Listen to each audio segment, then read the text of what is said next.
தஞ்சாவூர்லாம் பலமான கொட்டையாடி திமுகலாம் ஒன்றுமே உடைக்கவே முடியாது. விஜய் சார் வரட்டும், அவர் ஏதோ பேசுகிறாரு போகிறாரு வராரு, அவரெல்லாம் ஆட்சி செய்ய முடியுமாங்க? ஃபஸ்ட்டு எத்தனை டிபார்ட்மெண்ட் பார்த்து மனப்பாடம் பண்ணிட்டு வரட்டுங்க. ஃபஸ்ட்டு மைக்கில் பேச சொல்லுங்கள் தைரியமா. விஜய் சார் நீங்கள் பாட்டு நீங்கள் சினிமா நடிக்கிறத பாருங்கள் சார். சினிமா தேவையான சினிமா பேச்செல்லாம் பேசிக்கிட்டு சிரிப்ப மாட்டாதீங்க சார். நீங்கள் வேற நல்ல ஆட்சி நடந்துக்கிட்டு இருக்கு, சப்போர்ட் பண்ணுங்கள். வணக்கண்ணா. வணக்கம், சொல்லுங்கள். உங்கள் பேர் என்னன்னா? என் பேர் ராகவேந்தர். அண்ணா, இது வந்து 2026 எலெக்ஷனில் வந்து உங்கள் ஆதரவு யாருக்கு அப்படின்னு சொல்லி வந்து ஒரு பப்ளிக் ஒப்பீனியன் மாதிரி பண்ணுறோம். திமுகவுக்கு தான் எங்கள் ஆதரவு. ஏன் அதுன்னு சொல்லிடலாமா? எதனாலன்னு? இப்போ எப்படின்னா, இப்போ நல்லா ஆட்சி தான் நடந்துக்கிட்டு இருக்கு. அது இல்லாமல் அடித்தட்டு மக்கள் எப்படின்னா, எங்கள் வீட்டில் ஒரு நடந்த நிகழ்வு ஒன்று சொல்கிறேன். எங்கள் ஏரியாவில் ஒரு 7 வருஷத்துக்கு முன்னாடி ஒருத்தர் இறந்துட்டார். நல்லா கேட்டுங்க. அவங்க கட்டளை தொழிலாளி.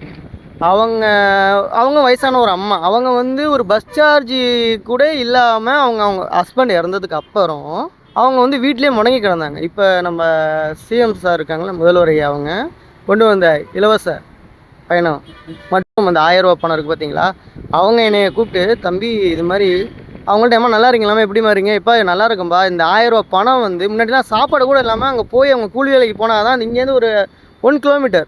அப்போ புது பஸ் ஸ்டாண்டு, மருத்துவக் கல்லூரி போகிறதுலாம் வந்து பஸ்ஸில் சார்ஜ் கொடுத்து தான் போகணும். பணம் இல்லாமல் நடந்து கூட போயிருக்கலாம். அங்கே வேலை இல்லைன்னா சாப்பாடு இல்லாமல் கூட வந்திருக்கலாம் என்று சொல்லியிருக்காங்க.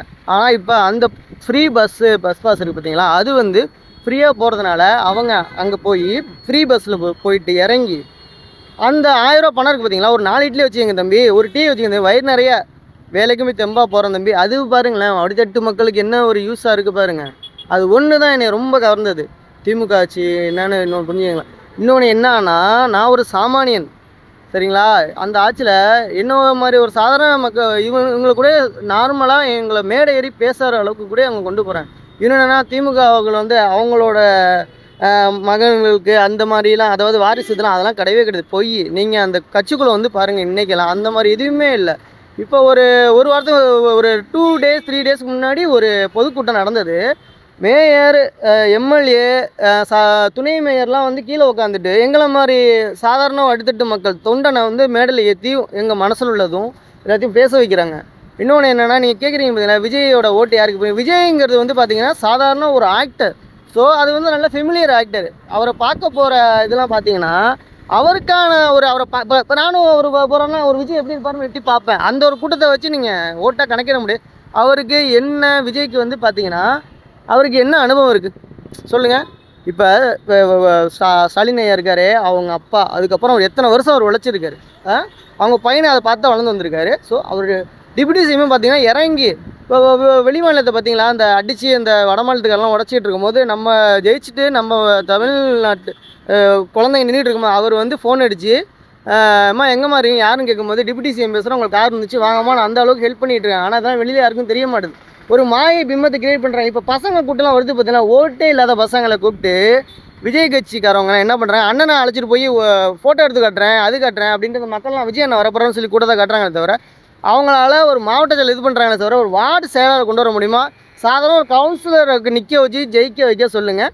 விஜயை பற்றி நீங்கள் கேட்குற கேள்விக்கு நாங்கள் ஒரு பதில் கரெக்டாக சொல்லலாம். அதெல்லாம் சும்மா ஒரு மாயையான கூட்டம் தான் அது. ஸோ அது வந்து ஓட்டு ஆகாது. விஜயோட அவங்களோட கூட்டம் எதுவுமே எங்கள் திமுக அதெல்லாம் வந்து பாதிக்கலாம் வாய்ப்பே கிடையாது. அது ஒரு கூட்டங்கிறது ஒரு மாயை தான். இதுதான் என்னோட கருத்து. ஆமாம். இப்போ வந்து நீங்கள் சொல்கிறீங்களா, இந்த 1000 ரூபா உதவித்தொகை ஃப்ரீ பஸ் கூட முதல்வர் சொல்லியிருக்காரு. சில பேர் நாங்கள் கேட்டதை என்ன சொல்கிறாங்கன்னா, இந்த தாலிக்கு தங்கம்லாம் கேன்சல் பண்ணிட்டாங்க. அதெல்லாம் கொஞ்சம் இன்னும் கொஞ்சம் இதாக இருந்தது. அதுவும் லைக் கேன்சல் பண்ணதும் கொண்டு வரணும். ப்ளஸ் ஃப்ரீ பஸ்ஸு ஓகே தான், பட் இதுக்கு பதிலாக அதுங்கிற மாதிரி இருக்குது. தாலிக்கு தங்கத்தை ஏன் கேன்சல் பண்ணாங்க அப்படிங்கிற ஒரு தாலிக்கு தங்கங்கிறது நல்லா போதுங்க. படித்த பட்டதாரிங்களுக்கு தாலிக்கு தங்க, படிக்காதவங்களும் கொஞ்சம் இது பண்ணி தான் அவங்க கொண்டு வந்தாங்க. இப்போ மாணவர்களுக்கு, படித்த மாணவிகளுக்கு அதெல்லாம் நம்ம ஃபண்டை பாருங்களேன். ஆல்ரெடி அவங்க படிக்கும் போதே அவங்க ஹெல்ப் பண்ண ஆரம்பிச்சிட்டாங்க. ஸோ நீங்கள் சொல்கிறது பார்த்தீங்கன்னா, கல்யாணம் பண்ணி அதுக்கப்புறம் மனம் கொடுக்குற ஸ்கீமு தான் நீங்கள் பேசுகிறீங்க. நான் என்ன சொல்கிறேன், மாணவிகளுக்கு படிக்கும்போதே அவங்களுக்கு ஒரு சாதாரண நோட்டு, ஒரு பேனா, சரிங்களா, ஒரு சின்ன சின்ன செலவுகள், அவங்களுக்கு 1000 ரூபாங்கிறது பெரிய விஷயங்க. அதை நீங்கள் எய்ம் பண்ணுங்க. அது எவ்வளோ அவங்களுக்கு யூஸ்ன்னு பாருங்கள். அதெல்லாம் நீங்கள் கால்குலேஷன் பண்ணால் இதெல்லாம் அடிபட்டு போயிடும். ஸோ இதெல்லாம் அதுதான் அவங்க தப்பாக கொண்டு வராங்க. இதெல்லாம் யோசிச்சு பாருங்கள், எவ்வளோ ஸ்கீம் கொண்டு வராங்க விவசாயிங்களுக்கெல்லாம். இப்போ விவசாயிங்களுக்கெல்லாம் பார்த்தீங்கன்னா மூட்டை, அந்த நெல் மூட்டை இதெல்லாம் நிறைய ஏற்றிருக்காங்க. அதெல்லாம் யாருக்கும் தெரியாது. திமுக ஆட்சி அடுத்த வாட்டி வந்தால் தான் இன்னும் நம்ம நாடு நல்லா வளரும். நல்ல நிறைய இப்போ வேலை வாய்ப்புலாம் நிறைய பேருக்கு கொடுக்குறாங்க. அதே மாதிரி இப்போ தஞ்சாவூரை பார்த்தீங்கன்னா, தஞ்சை மேயர்ட்டெல்லாம் சாதாரண ஒரு ஆள் போய் பார்க்கலாம். முன்னாடிலாம் ஒரு கவுன்சிலர் கூட யாருமே பார்க்க முடியாது. இப்போ சாதாரண மேயர்ட்டெல்லாம் உண்மையே நடந்த விஷயம். சாதாரண ஒரு சின்ன விஷயமா இருந்தாலும் சொன்ன உடனே செஞ்சு கொடுப்பாங்க. அந்த மாதிரி தான் எனக்கு தஞ்சாவூர்லாம் பலமான கொட்டையாடி திமுகலாம் ஒன்றுமே உடைக்கவே முடியாது. நான் ஒரு இளைஞராக சொல்கிறேன், ஒரு எந்த ஒரு இதுவுமே சொல்கிறேன். இதுதான் உண்மையான கருத்து, இதுதான் உண்மையான இது. அதான் விஜயோட இதெல்லாம் பார்த்தீங்கன்னா ஒரு ஆக்டர், எல்லாருமே ஒரு ஆசைப்படுவோம்ல. இப்போ கட்சிக்காரனை தாண்டி இப்போ விஜய் போகிறாருன்னா அப்போ எட்டி பார்ப்போம் விஜய், அதுதானே தவிர அவரோட அந்த கூட்டம் வந்து ஓட்டா ஆகாது ஆகாது ஆகாது. இதுதான் என்னோட கருத்து. ஆமாம். இப்போ வந்து ஏடிஎம்கே வந்து பிஜேபி கூட கூட்டணி வச்சதால வந்து சிறுபான்மையினர் ஓட்டு, முஸ்லீம்ஸ் கிறிஸ்டின் ஓட்லாம் பார்த்தீங்க அப்படின்னா பிரிக்கப்படும் அப்படின்னு, அது ஓட்டு சேரல் இருக்கும் அப்படின்னு சொல்கிறாங்கல்ல. சரி, இப்போ வந்து முஸ்லீம்ஸ் அண்ட் கிறிஸ்டின் ஓட்டை வந்து எந்த அளவுக்கு விஜய் பிரிப்பார்னு நினைக்கிறீங்க? இப்போ பிஜேபி கூட இருக்கிறதா டிஎம்கேக்கு போட போகிற ஓட்டெல்லாம் இது வந்து டிஎம்கேக்கு தான் வருமா இல்லை டிவிகேக்கு போயிருமா அப்படிங்கிற ஒரு இது இருக்குல்ல. அதாவது டிவிகே வந்து இன்னும் கட்சியெல்லாம் வளர இன்னும் ஒரு 5 வருஷம் ஆகும். நீங்கள் ஒரு டிவிகேவும் ஒரு கட்சியாகவே எதுக்க வேணாம், அது திமுகவுக்கு தான் போகும். எப்பயுமே சிறுபான்மை இருக்குது. ஏன்னா இது ஒரு திராவிட கழகம், சிறுபான்மை இருக்குன்னு மதவாத கட்சி இது கிடையாது. இன்னொன்று என்னென்னா, அதாவது அடித்தட்ட மக்களுக்கெல்லாம் பயங்கரமாக செஞ்சுக்கிட்டு இருக்க கலப்பு திருமணம் கொண்டு வந்ததே யார்? ஐயா கலைஞர். ஸோ அதனால் கலப்பு திருமணம் என்னென்னா ஜாதி மதத்தை உடைக்கக்கூடிய ஒரு விஷயம் தான் கலப்பு திருமணம். ஐயா கலைஞர் தான் கொண்டு வந்தார். அதனால் சிறுபான்மை ஓட்டு மற்றும் முஸ்லீம் கிறிஸ்டின்ஸ் ஓட்டு எல்லாமே திமுகவுக்கு தான் வரும். ஆமாம், டிவிகேக்கெல்லாம் உருவாது. இன்னும் ஒரே ஒரு கொஷின்னா, இப்போ வந்து இப்போ அஜித்துங்கிற திருபுவனங்களில் வந்து லாக்அப் டெத்து இறந்தார். இப்போ வந்து இன்னும் வந்து இந்த லாக்அப் டெத் அப்படிங்கிறத வந்து, ஏன்னா வந்து போலீஸ் வந்து டைரக்ட் கண்ட்ரோல் டு சிஎம் சாருக்கு வரும். ஸோ அதனால் வந்து இன்னும் அது சரியாக சாரிலாம் சொல்லியிருக்காரு, அதுக்குன்னு ஆக்ஷன்ஸ்லாம் எடுத்திருக்காரு, எல்லாமே சரி ஆக்ஷன்ஸ் எடுத்திருக்காரு. பட் அது இன்னும் போதுமானதா இல்லையா? கோடி மக்கள் வசிக்கிற இந்த நம்ம தமிழ்நாட்டில் பார்த்தீங்கன்னா இவ்வளோ போலீஸ்லாம் இருக்காங்க. இது யதார்த்தமாக வந்து அவங்க அந்த அம்மா இதை எடுத்துகிட்டு வச்சார், வீல் எடுத்துகிட்டு வர சொல்கிறாங்க. அப்புறம் நகை காணா போச்சுங்கிறாங்க. யதார்த்தமாக அங்கே அழைச்சிட்டு போகிறாங்க. இது வந்து பார்த்திங்கன்னா போலீஸுக்கு நான் சப்போர்ட் சொல்லலை. நான் என்ன சொல்கிறேன், இது யதார்த்தமாக வந்து அடிக்கும் போது ஏதோ படாத இடத்துல பட்டு இறந்துட்டார். அதனால் போலீஸுக்கு சப்போர்ட் பண்ணல. இவ்வளோ இத்தனை கோடி மக்கள் இத்தனை அண்டர்டேக்கிங் பண்ணிட்டு ஒரு சிஎம்மால் ஒரு இத்தனை இடத்துல போய் அந்த இடத்துல அவர் கூர்ந்து கவனிக்க முடியாது. இது வந்து யாரும் இல்லை, எஸ்பி அவங்க தான் பார்க்கணும். எஸ்பி இருக்காங்கல்ல, அதாவது ஆசிஃப் ராவத்தா, அவர் தஞ்சாவூரில் இருந்தவர் தான். ஸோ தஞ்சாவூரில் இருந்தவர் தான். அவர் தஞ்சாவூரில் இருக்கும்போது எவ்வளோ சூப்பராக கண்ட்ரோல் பண்ணப்பார். இது யதார்த்தமாக இருந்தது, ஒரு சாதாரண போலீஸ் செஞ்ச தவறு தான். அது வந்து பெருசாக வாக்கப்படுறாரு. அது எப்படிங்க சிஎம் கொண்டு போய் இப்படிலாம் போய் ஒரு பேரை கெடுக்கிறாங்க. 4 வருஷம் எவ்வளோ சூப்பராக ஆட்சி பண்ணுறாரு. ஏங்க எத்தனை இது பண்ணாலும் அடுத்த நிமிஷமே எந்த ஒரு இடத்துல கொலை நடந்தாலும் அடுத்த நிமிஷமே அந்த தவறு செஞ்சவங்களை பிடிக்கிறாங்க, முட்டிக்கு கீழே சுட்டே பிடிக்கிறாங்க. அந்த அளவுக்கு பயமுறுத்துறாங்க. தவிர ரவுடிசம் குறைஞ்சிருக்கு. போன ஆட்சியிலலாம் பார்த்தீங்கன்னா ஸ்ட்ரெட் லைட் ஆலையெல்லாம் சுட்டு கொண்டாங்க. அதெல்லாம் பெருசாக பேசாமல் அதாவது சொல்கிறேன், நான் இப்பயும் சொல்கிறேன், போலீஸ் சப்போர்ட் பண்ணலை. எஸ்பி, அதுக்கப்புறம் டிஎஸ்பி, அதுக்கப்புறம் ஏரியா இன்ஸ்பெக்டர், அதுக்கப்புறம் சாதாரண அவங்க போலீஸ்காரங்க, இவங்க யதார்த்தமாக அழைச்சிட்டு போய் அடித்து ஒன்று ஆகுது. அதுக்கப்புறம் தான் அவங்க வந்து இன்ஃபார்ம் பண்ணியிருப்பாங்க. யாருக்கு? எஸ்ஐக்கு இன்ஸ்பெக்டர் இன்ஃபார்ம், அதுக்கப்புறம் டிஎஸ்பி போய் எஸ்பி. தவிர நம்ம சிஎம் ஒவ்வொரு ஸ்டேஷனாக போயிட்டு, ஒரு ஏரியா போயிட்டு, ஒரு சந்தா போயிட்டு, ஒரு பொந்தா போயிட்டு, ஒரு கோயில் வாசலாக போயிட்டு பார்க்க முடியாதுங்க சார். சொல்கிறது கரெக்டாக இல்லையா? அதனால சிஎம் வந்து அடுத்த நிமிஷமே போய் அந்த அம்மாட்ட சாரி கேட்குறாங்க. யார்? ஒரு முதல்வர். முன்னாடிலாம் முதல்வர்லாம் வந்து வீடெல்லாம் மேலும் பேச மாட்டாங்க. ஏங்க இன்னொரு என்ன சொல்கிறது, அவங்க இறந்துட்டாங்க. ஒரு முதல்வர் இருந்தாங்க நமக்கு முன்னாடி, அதாவது எடப்பாடி ஐயாவுக்கு முன்னாடி ஒருத்தவங்க இருக்கும். ஏங்க அவங்க உட்காந்துருக்காங்கன்னா அங்கே போய் நிற்கணுங்க, எல்லாரும் பக்கத்தில் போய் நிற்க முடியாதுங்க. இப்போலாம் அப்படி இல்லைங்க. அவர் வீடாக போகிறாரு, சாப்பிட்றாரு, பரவாரு. அதான் சொல்ல, யதார்த்தமாக நடந்த ஒன்று தவறு தான், போலீஸ் மேலே தவறு. அது எப்படி சிஎம் ஆவார்? அது ஒவ்வொரு இடமா போய் அவர் பார்த்துக்கிட்டு நிற்க முடியுமா? அவர் நம்ம தமிழ்நாட்டையே ஒவ்வொரு இத்தனை பிரிவுகள் இருக்குது, எத்தனை டிபார்ட்மெண்ட் இருக்குது, ஒவ்வொருத்தையும் கண்ட்ரோல் பண்ணுற அவர் அப்பையும் அடுத்த நிமிஷமே அவங்களுக்கு என்ன தேவை செஞ்சுட்டாரு. உயிருக்கு ஈடாகாதுன்னு சொல்லிட்டாரு.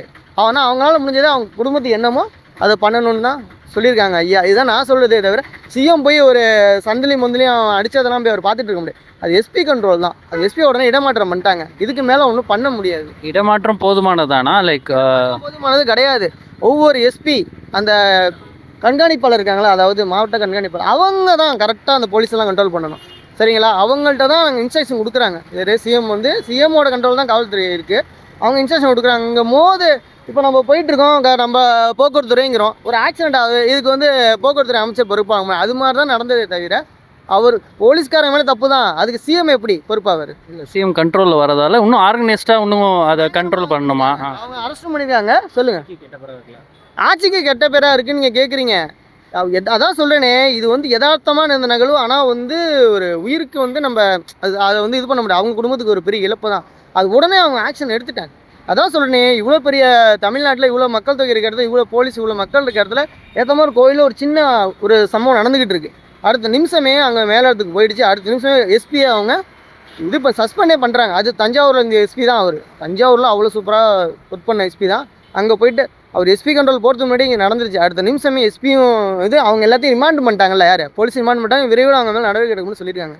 அதனால் ஐயா வந்து அவரோட ஆட்சியில் நடந்ததுக்கு ஐயா ஒரு சாரியும் கேட்டார். பொறுப்பே இல்லாமல் காவல்துறைக்கு அவர் தான் பொறுப்பு, சாரி கேட்டார். தவிர அவரை வந்து இந்த எலெக்ஷன் டைமில் ரொம்ப இது பண்ண தவறு. நல்ல ஆட்சி தான் நடந்துகிட்டு இருக்கு. நான் தான் எடுத்துக்காட்டு சொன்னேன். ஒரு அம்மா என்கிட்ட சொன்னதையும் சொல்லிட்டேன். நல்ல ஆட்சி திமுக தான் ஜெயிக்கும், திமுக தான் திருப்பியும் வரணும். பாக்கி யாருமே போல்ட்டான ஆள் கிடையவே கிடையாது. எல்லாருமே பார்த்தீங்கன்னா அவங்க சந்தர்ப்ப சூழ்நிலைக்கு தகுந்த மாதிரி அடுத்தடுத்த கட்சியில் போய் ஒட்டிக்கிட்டு ஜெயிக்கிற வழியை பார்ப்பாங்க. விஜய் சார் வரட்டும், அவர் ஏதோ பேசுகிறாரு போகிறாரு வராரு, அவருக்கெல்லாம் அனுபவம் பத்தாதுங்க. அவரெல்லாம் ஆட்சி செய்ய முடியுமாங்க? ஃபஸ்ட்டு எத்தனை டிபார்ட்மெண்ட்னு பார்த்து மனப்பாடம் பண்ணிட்டு வரட்டுங்க.